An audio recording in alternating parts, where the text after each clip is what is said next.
ಮೋದಿ ಮಿತವ್ಯಯದ ಕರೆಗೆ ಕಾಂಗ್ರೆಸ್ ವ್ಯಂಗ್ಯವಾಡಿದೆ. ಇಂದಿರಾ ಗಾಂಧಿ ಕಾಲದ ಘಟನೆಯನ್ನ ನೆನಪು ಮಾಡಿ ಬಿಜೆಪಿ ತಿರುಗೇಟನ್ನ ಕೊಟ್ಟಿದೆ. ಹಾಯ್ ಹಲೋ ನಮಸ್ಕಾರ, ನೀವು ನೋಡ್ತಾ ಇದ್ದೀರಾ ಸ್ಪೀಡ್ ನ್ಯೂಸ್. ನಾನು ಕಾವ್ಯ ಹೆಗಡೆ. ಇರಾನ್ ಮತ್ತು ಅಮೆರಿಕ ಯುದ್ಧದ ಪರಿಣಾಮವಾಗಿ ಅಂತಾರಾಷ್ಟ್ರೀಯ ಮಟ್ಟದಲ್ಲಿ ತೈಲ ಬಿಕ್ಕಟ್ಟು ಶುರುವಾಗಿದೆ.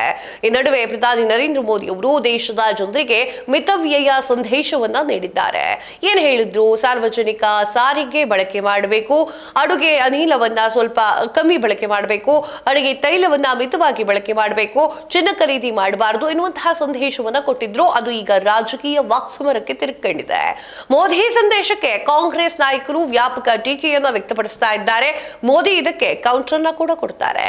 ಈ ನಡುವೆ ಕಾಂಗ್ರೆಸ್ ಸರ್ಕಾರದ ಅವಧಿಯಲ್ಲಿ ಕೈಗೊಂಡಿದ್ದಂತಹ ಹಲವೊಂದು ಮಿತವ್ಯಯ ಸಲಹೆಯನ್ನ ಹೊಂದಿರುವಂತಹ ವಿಡಿಯೋಗಳು ಇದೀಗ ಮುನ್ನೆಲೆಗೆ ಬರ್ತಾ ಇದೆ. ಬಿಜೆಪಿ ನಾಯಕರು ಅದನ್ನ ಹಂಚಿಕೊಳ್ತಾ ಇದ್ದಾರೆ. ಪತ್ರಿಕಾ ತುಣುಕುಗಳು, ಮಾಧ್ಯಮಗಳ ಹೇಳಿಕೆಗಳು, ವಿಡಿಯೋಗಳು ಹರಿಬಿಟ್ಟು ಕಾಂಗ್ರೆಸ್ ಟೀಕೆಗೆ ತಿರುಗೇಟನ್ನು ನೀಡಲಾಗ್ತಾ ಇದೆ. ಈ ಮೂಲಕ ಪ್ರಧಾನಿ ನರೇಂದ್ರ ಮೋದಿ ಅವರ ಸಂದೇಶ ಗಟ್ಟಿಯಾಗಿದೆ ಅಂತ ಹೇಳಿ ತೋರಿಸ್ಕೊಳ್ತಾ ಇದ್ದಾರೆ. ವೀರಪ್ಪ ಮೊಯ್ಲಿ ಸಂದೇಶ ಈಗ ವೈರಲ್ ಆಗ್ತಾ ಇದೆ. 2013ರಲ್ಲಿ ಪೆಟ್ರೋಲಿಯಂ ಸಚಿವರಾಗಿದ್ದಂತಹ ವೀರಪ್ಪ ಮೊಯ್ಲಿ ಅವರು ದೇಶದ ಎಲ್ಲಾ ಪೆಟ್ರೋಲ್ ಬಂಕ್ಗಳಲ್ಲಿ ರಾತ್ರಿ 8 ಗಂಟೆಯ ನಂತರ ಆ ಒಂದು ಪೆಟ್ರೋಲ್ ಬಂಕ್ ನ ಮುಚ್ಚಬೇಕು ಅಂತ ಹೇಳಿ ಮಾಧ್ಯಮಗಳಿಗೆ ಹೇಳಿಕೆಯನ್ನ ನೀಡಿದ್ರು. ಆ ವಿಡಿಯೋ ಈಗ ವೈರಲ್ ಆಗ್ತಾ ಇರುವಂತದ್ದು. ಅದನ್ನ ಬಿಜೆಪಿಯ ಸುರೇಶ್ ಕುಮಾರ್ ಹಂಚಿಕೊಂಡ್ರು. ಇನ್ನು ಪೆಟ್ರೋಲ್ ಡೀಸೆಲ್ ಮಿತವ್ಯಯ ಮಾಡುವಂತಹ ನಿಟ್ಟಿನಲ್ಲಿ ವೀರಪ್ಪ ಮೊಯ್ಲಿ ಅವರು ಸೂಚನೆಯನ್ನ ನೀಡಿದ್ರು. ಮನೆಯಲ್ಲಿ 3 ಕಾರುಗಳು ಇದ್ರೆ 1 ಕಾರನ್ನ ಮಾತ್ರ ಬಳಕೆ ಮಾಡಿ ಅಂತ ವಿನಂತಿ ಮಾಡ್ಕೊಂಡಿದ್ರು. ಅಗತ್ಯ ಓಡಾಟವನ್ನ ಕಡಿಮೆ ಮಾಡಿ ಅಂತ ಹೇಳಿ ವೀರಪ್ಪ ಮೊಯ್ಲಿ ಅವರೇ ಮಾತನಾಡಿದ್ರು. ಇನ್ನು ಇಂದಿರಾ ಗಾಂಧಿ ಮನವಿ ಬಗ್ಗೆ ಟ್ವೀಟ್ ಮಾಡ್ತಾರೆ ಆರ್ ಅಶೋಕ್ ಅವರು. ವಿಪಕ್ಷ ನಾಯಕ ಆರ್ ಅಶೋಕ್ ಅವರು ಈ ವಿಚಾರವಾಗಿ ಟ್ವೀಟ್ ಮಾಡ್ತಾರೆ. ಕಾಂಗ್ರೆಸ್ನ ಆರ್ಥಿಕ ಅಜ್ಞಾನ ಮತ್ತು ಅಂಧ ವಿರೋಧಕ್ಕೆ ಇದಕ್ಕಿಂತ ಸಾಕ್ಷಿ ಬೇಕೆ ಅಂತ ಹೇಳಿ ತಲೆಬರಹ ನೀಡಿ ಮೋದಿ ಅಷ್ಟ ಮನವಿಗೆ ಸಮರ್ಥಿಸಿಕೊಳ್ತಾರೆ. ಇತಿಹಾಸದ ಅರಿವು ಕೂಡ ಇಲ್ಲದ, ಆರ್ಥಿಕ ನಿರ್ವಹಣೆಯ ಗಂಧ ಗಾಳಿಯೂ ಗೊತ್ತಿಲ್ಲದ ಇಂದಿನ ಕಾಂಗ್ರೆಸ್ ನಾಯಕರಿಗೆ ಪ್ರಧಾನಿ ನರೇಂದ್ರ ಮೋದಿ ಅವರು ಪ್ರತಿಯೊಂದು ನಡೆಯೂ ಕೂಡ ವಿರೋಧವನ್ನೇ ವ್ಯಕ್ತಪಡಿಸುವಂತಹದ್ದಾಗ್ಬಿಟ್ಟಿದೆ. ನಿತ್ಯ ಕಾಯಕವಾಗಿ ಮಾಡಿಕೊಂಡ್ಬಿಟ್ಟಿದ್ದಾರೆ.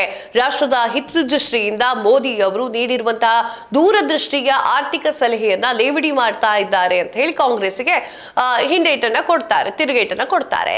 1967ರಲ್ಲಿ ಅಂದಿನ ಪ್ರಧಾನಿ ಇಂದಿರಾ ಗಾಂಧಿ ಅವರು ದೇಶದ ಆರ್ಥಿಕ ಶಿಸ್ತಿಗಾಗಿ ಚಿನ್ನ ಕೊಳ್ಳಬೇಡಿ ಅಂತ ಹೇಳಿ ಜನರಲ್ಲಿ ಮನವಿ ಮಾಡಿದ್ರು.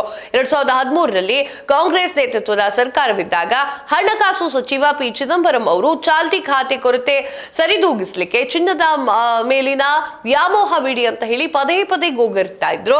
ದೊರೆ ಮಾಡಿದವರಿಗೆ ದಂಡವಿಲ್ಲ ಎನ್ನುವಂತೆ ಇಂದಿರಾ ಗಾಂಧಿ ಅವರು ಅಥವಾ ಸೋನಿಯಾ ಗಾಂಧಿ ಅವರು ಕಾಲದಲ್ಲಿ ಇಂದಿನ ಕಾಂಗ್ರೆಸ್ ಸರ್ಕಾರಗಳು ಕರೆ ನೀಡ್ತಾ ಇದ್ವು. ಅದು ಆರ್ಥಿಕ ನೀತಿಯಾಗಿತ್ತು. ಆದರೆ ರಾಷ್ಟ್ರದ ಹಿತದೃಷ್ಟಿಯಿಂದ ಮೋದಿ ಅವರು ಕರೆ ನೀಡ್ಬಿಟ್ರೆ ಅದು ತಪ್ಪ ಅಂತ ಹೇಳಿ ತಿರುಗೇಟನ್ನ ನೀಡ್ತಾ ಇದ್ದಾರೆ.